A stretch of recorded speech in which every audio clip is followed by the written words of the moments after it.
Bienvenue sur la chaîne Lumière du Tawhid, où l'éveil spirituel se rencontre avec la profondeur de l'âme. Aujourd'hui, nous plongeons dans une question qui a fait frémir le monde entier. Espagne, Portugal dans le noir, le Mahdi proche, le monde retient son souffle. Une panne massive, une coupure inattendue dans les deux plus grands pays d'Occident. Une obscurité soudaine a enveloppé ces terres. Mais était-ce simplement une panne d'électricité ou un appel silencieux des cieux? L'Occident est-il sur le point de vivre les signes qui précèdent l'arrivée du Mahdi, le grand guide de la fin des temps? Rejoignez-moi dans cette exploration spirituelle, où chaque lumière éteinte pourrait bien être un souffle divin vers la grande aube. Oh.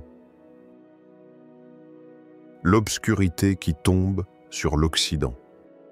Dans les rues sinueuses de Séville, les lampadaires se sont éteints sans prévenir. Les voitures se sont figées, les écrans se sont tus, les voix se sont effacées. Un voile noir est tombé sur l'Espagne, glissant lentement vers le Portugal, comme une brume silencieuse avalant les sons, les regards, les certitudes. Il n'y avait pas de tempête, pas de vent, juste une nuit qui n'en finissait pas de s'épaissir. Les autorités ont parlé d'un incident technique. D'autres, plus alarmistes, ont crié à la cyberattaque. Mais ceux qui écoutent avec le cœur ont entendu autre chose, un murmure, un appel, une alerte céleste. Dans le silence lourd de cette obscurité, certains ont vu un écho du passé, un avertissement caché dans la noirceur. Comme si Allah, dans son infinie sagesse, avait décidé de faire taire les bruits du monde moderne pour rappeler aux âmes endormies ce qu'elles ont oublié, la fragilité de la lumière humaine face à la lumière divine. Dans les textes anciens, transmis de génération en génération, il est dit que lorsque le monde s'approchera de ses derniers jours, des signes frapperont les terres les plus puissantes. Des royaumes bâtis sur l'orgueil technologique et l'indépendance spirituelle connaîtront des coupures, des interruptions, des silences. Et ce silence n'est pas vide.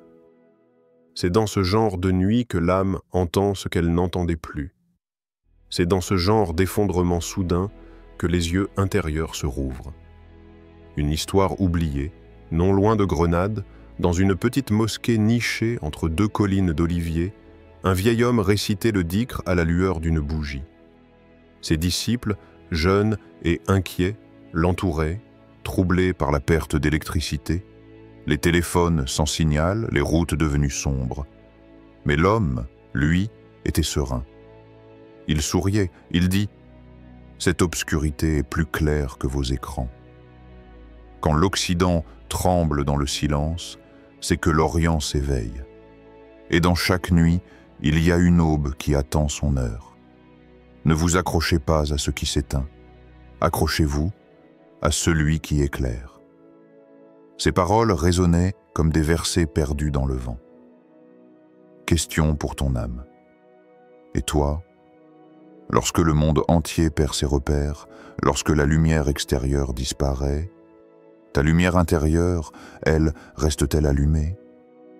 Quand il n'y a plus de connexion, plus de GPS, plus de confort, ta foi sait-elle encore où aller? Peux-tu marcher dans la nuit, non pas avec tes yeux, mais avec ton cœur? Les savants disent que le Mahdi n'apparaîtra pas tant que l'humanité ne sera pas arrivée à l'extrémité de son aveuglement. Quand la technologie sera impuissante, quand les puissances tomberont dans le doute, quand les villes lumineuses se retrouveront dans le noir, alors, peut-être, les cœurs entendront. Alors, peut-être, les âmes se tourneront vers celui qu'elles avaient oublié. Et si cette panne, ce blackout sur deux nations entières, n'était pas seulement une défaillance, mais un signal, un message que seuls ceux qui veillent peuvent percevoir. Car ce n'est pas dans la lumière artificielle que la vérité se révèle, c'est dans la nuit du monde que surgit l'aube du Mahdi. 2. les signes du monde moderne. Le monde moderne est rapide. Il court. Il clignote. Il parle trop. Il t'éloigne de toi-même sans que tu ne t'en rendes compte. Chaque jour, nous nous connectons à tout, sauf à l'essentiel. Nous avons des applications pour méditer, des programmes pour dormir, des rappels pour prier. Mais dans ce tumulte, combien de fois nous souvenons-nous d'Allah sans être rappelés par une alarme? Nous vivons dans une époque où l'électricité n'est pas un luxe mais une base. Coupe-la et tout s'effondre. L'économie, la sécurité, la communication. Mais ce qui est encore plus fragile, c'est le cœur de l'homme quand il est débranché du divin. Le vrai blackout, c'est celui de l'âme. Quand ton téléphone n'a plus de batterie, tu paniques. Mais combien de jours ton cœur reste-t-il déchargé sans que tu ne ressentes le vide? Quand la lumière artificielle s'éteint, tu allumes une bougie. Mais quand ta foi s'affaiblit, quelle flamme rallumes-tu? C'est là que commence l'Avra. Y est question. Est-ce qu'un simple retour à l'obscurité physique peut éveiller une lumière intérieure oubliée? Rappel prophétique, le messager d'Allah a dit « Les épreuves viendront comme des morceaux de nuit obscure. L'homme se réveillera croyant et se couchera mécréant. Un jour tu pries. Le lendemain, ton cœur est ailleurs. Pas parce que tu as perdu la foi, mais parce que tu l'as remplacée. Par la routine, par les écrans, par les bruits du monde. Et ce rythme moderne ne nous laisse plus respirer. Il ne nous laisse plus réfléchir. Il nous pousse à consommer, réagir, scroller sans jamais s'arrêter. Et parfois, Allah envoie un signe pour nous forcer à ce silence. Pas pour nous punir, mais pour nous rappeler, c'est à méditer. Et nous leur ferons goûter au châtiment ici-bas avant le grand châtiment, afin qu'ils reviennent à nous. Sourate As-Sajda, verset 21. Ce verset ne parle pas toujours de catastrophe. Parfois, le petit châtiment, c'est une perte de sens, une perte de lumière, une perte de direction. C'est une panne de l'âme. Et c'est dans ces instants de rupture que ceux qui écoutent encore entendent. Histoire. Dans un petit village portugais, loin des grandes villes et du chaos médiatique, une mère s'apprêtait à mettre son enfant au lit lorsque la lumière s'est éteinte. Le silence les a enveloppés. Pas de télévision, pas de téléphone, pas même une ampoule. Et l'enfant, dans sa candeur, a regardé le plafond devenu invisible, puis a dit « Maman, est-ce qu'Allah a éteint la terre pour qu'on se souvienne de lui ?» La mère a pleuré, mais pas de peur. Elle a pleuré d'éveil, parce que ce que son fils venait de dire était plus profond que 1000 sermons. Ce n'est pas dans les paroles des savants qu'elle avait trouvé ce réveil, mais dans la bouche d'un innocent, dans le silence imposé par une panne électrique. Parfois, il faut que tout s'arrête pour qu'on entende ce qui était déjà là. Le Mahdi, le libérateur, le guide de la fin des temps. Viendra-t-il à une époque où nous serons trop distraits pour le voir? Trop pris dans nos écrans, dans nos notifications, dans nos pensées éphémères, pour remarquer la lueur qui annonce la vérité? Et si l'obscurité qui nous menace n'était pas dans les cieux, mais dans nos habitudes, notre insouciance, ce n'est peut-être pas le monde qui s'effondre. Peut-être est-ce juste une chance de réapprendre à regarder autrement. 3. La prophétie et le conte à rebours final. Le temps n'avance plus comme avant. Chaque jour semble chargé d'un poids invisible. L'air est lourd de présages. Les cieux portent des messages, et la terre tremble doucement comme si elle retenait son souffle. Ce n'est pas une peur passagère. C'est une intuition spirituelle que ressentent les cœurs éveillés. Un pressentiment profond que quelque chose approche, que l'histoire est sur le point de basculer. Dans les récits anciens, transmis de génération en génération, il est dit que lorsque les nations les plus puissantes perdront leur stabilité, ce sera le prélude d'une transformation majeure. L'Occident, ce pilier du monde moderne, vacille.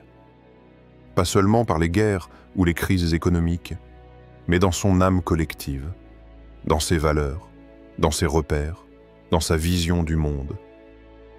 Et pendant que l'Ouest se fragilise, l'Est se prépare, en silence, dans les cœurs, dans les terres oubliées, dans les montagnes, dans les villages, dans les prières nocturnes de ceux qui pleurent Allah dans l'ombre. Les savants de la fin des temps, certains hommes de science, pas ceux qui parlent dans les débats télévisés ou qui crient sur les réseaux, mais ceux dont les paroles ressemblent au vent du désert, doux mais puissants, ont transmis ce savoir.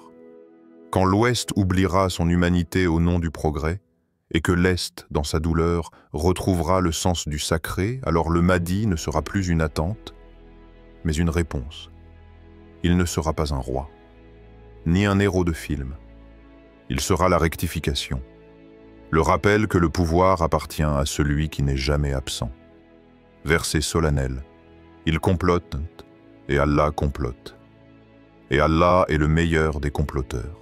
Sourate Al-Imran, verset 54. Regarde autour de toi. Il y a des plans, des manipulations, des stratégies politiques, économiques, technologiques. Mais au-dessus de toutes ces mécaniques humaines, il y a un autre plan, plus discret, plus majestueux, plus inévitable. Et ce verset est le rappel que tout ce que les hommes pensent contrôler, Allah peut le retourner en un instant. Histoire spirituelle. Dans les terres anciennes du Khorasan, cette région mystique entre l'Iran, l'Afghanistan et l'Asie centrale, vivait un savant inconnu, humble mais profondément inspiré. Ses disciples lui posaient souvent des questions sur la fin des temps. Un jour, après une prière de l'aube, dans le froid de l'hiver, il leur dit: lorsque vous entendrez que les nations de l'Ouest tremblent sans guerre, lorsque les rues seront vides non par peur des bombes, mais par perte de repères, et lorsque l'Est ne fera pas de bruit, mais que les cœurs y deviendront solides, alors préparez-vous. Ce ne sera plus le moment d'attendre. Ce sera le moment de se purifier. Ces paroles furent notées, puis oubliées, mais elles reviennent aujourd'hui comme un écho, car les signes se multiplient, et les temps s'accélèrent. Si nous étions les témoins des derniers instants avant un changement cosmique, qu'avons-nous fait de notre présent? Pas celui des apparences, mais celui de l'âme. Avons-nous préparé nos cœurs à reconnaître la guidance venue d'Allah? Ou sommes-nous trop occupés à suivre les lumières artificielles, les leaders médiatiques, les idéologies vides? Ce monde est en train de sombrer dans l'illusion, mais Allah ne laisse jamais ses serviteurs sans lumière. C'est juste qu'elle ne brille pas là où la foule regarde. Tu vis dans une époque bénie, pas parce qu'elle est facile, mais parce qu'elle te pousse à choisir le bruit du monde ou le silence du cœur, la panique des peuples ou la confiance dans le décret d'Allah. Et peut-être, juste peut-être, que le Mahdi ne tarde pas. 4. L'appel à la conscience humaine. Le monde moderne court à toute vitesse, mais plus il accélère, plus il perd le sens de sa destination. Les villes sont éclairées, mais les cœurs sont dans l'obscurité. Les réseaux nous connectent, mais nos âmes ne se reconnaissent plus. Plus. Ce qui s'est passé en Espagne et au Portugal n'est pas un simple incident. Ce n'est pas qu'une panne d'électricité. C'est une fissure dans le décor, une brèche dans notre illusion de maîtrise. Car l'humanité, dans son orgueil, a cru pouvoir tout prévoir, tout contrôler, tout programmer. Mais en un instant, tout s'est arrêté. Et ce silence, au milieu de la nuit, n'était pas un vide. C'était un appel. Verset de méditation. Sur la terre, il y a des signes pour ceux qui ont la certitude, et en vous-même. Ne voyez-vous donc pas? Sourate Ad-Dariya, versets 20, 21. Il y a des signes dans la nature, dans le ciel qui s'assombrit, dans les tremblements de la terre, dans le chaos des nations. Mais il y a aussi des signes en toi, dans ce frisson que tu ressens lorsque tout s'éteint, dans ce vide intérieur qui se réveille lorsque le bruit du monde se tait. Quand les lumières artificielles s'éteignent, ce sont les lumières du cœur qui doivent s'allumer. Mais pour cela, encore faut-il qu'on ait gardé l'huile de la foi. Le monde entier change, les valeurs s'effondrent, les repères s'effacent, les conflits surgissent là où régnait la paix. Mais très peu regardent au-delà de l'actualité. Très peu écoutent ce que le silence dit. Histoire vraie, reflet d'une âme en éveil. En Espagne, une femme, athée convaincue, a vécu cette panne comme un choc. Elle, qui n'avait jamais prié, s'est retrouvée dans l'obscurité la plus totale.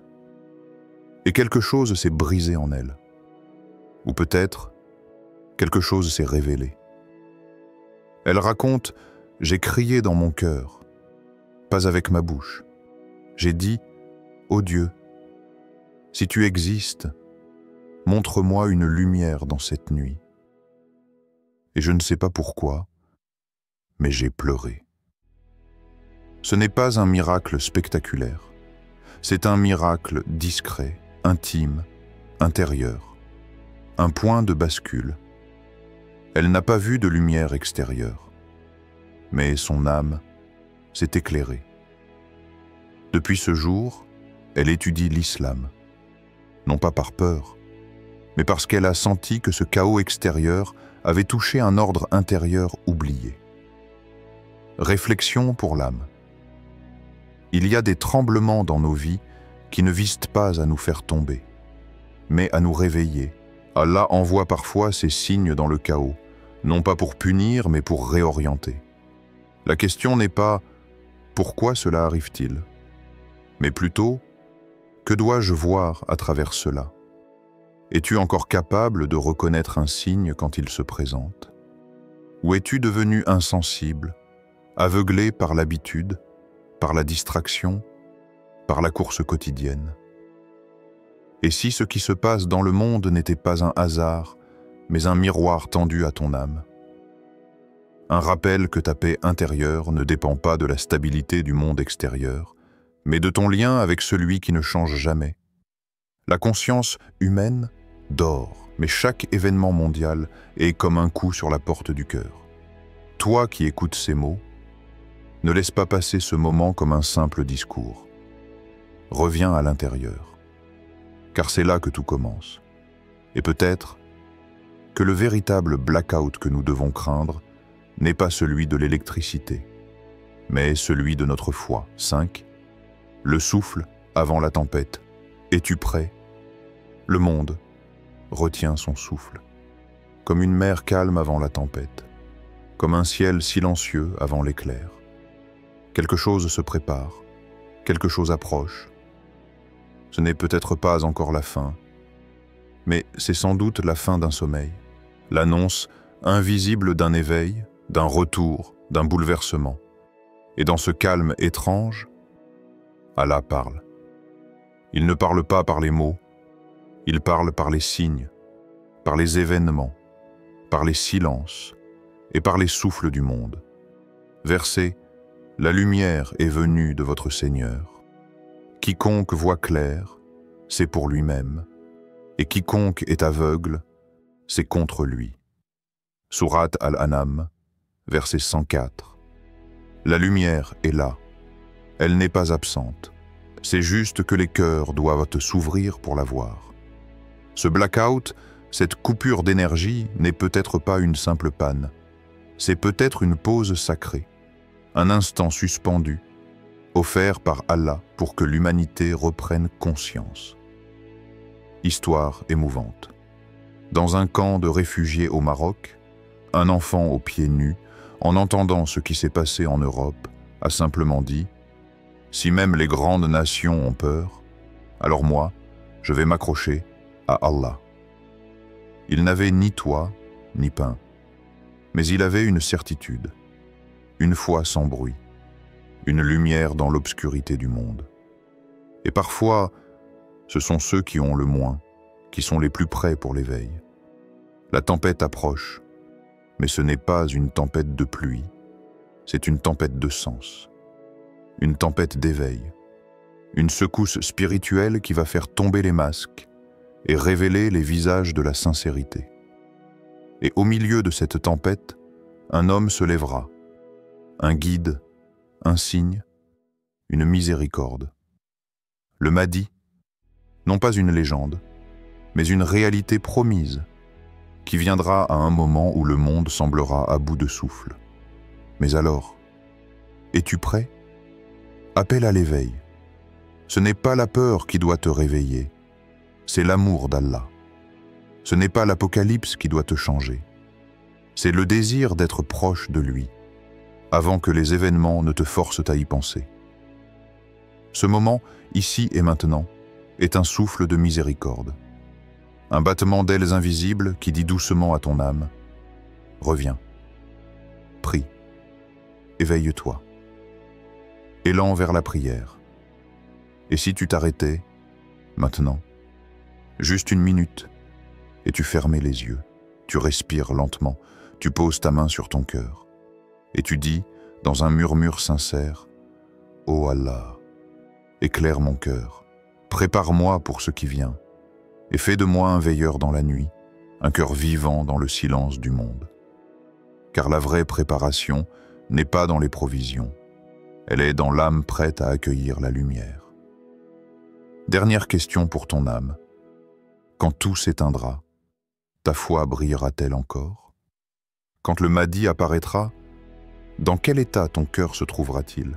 Distrait, égaré, ou déjà prosterné, humble et prêt à répondre à l'appel divin? Le monde est au bord d'un basculement. Mais Allah ne laisse jamais ses serviteurs sans signe. Ce blackout n'est peut-être pas une fin, mais le début d'une lumière. Une lumière qui ne vient ni du ciel, ni de la terre, mais de ton cœur reconnecté à Allah. Alors que le monde regarde, se prépare et se questionne, il est peut-être temps pour chacun d'entre nous de nous poser une question. Sommes-nous prêts? Prêts à voir la lumière dans l'obscurité? Prêts à entendre l'appel silencieux du divin dans cette ère d'incertitude? Le Mahdi viendra avec son message d'espoir et de guidance. Mais avant cela, il est essentiel que nous allumions notre propre lumière intérieure, que nous nous reconnectons à Allah dans nos prières, dans notre foi, dans chaque instant de notre existence. Le monde change, mais ton cœur peut rester ferme. Alors, avant que la tempête ne frappe, prends un moment pour réfléchir. Ta foi est-elle prête à briller dans l'obscurité? Que la paix et les bénédictions d'Allah soient sur vous tous. Soyez prêts à l'éveil.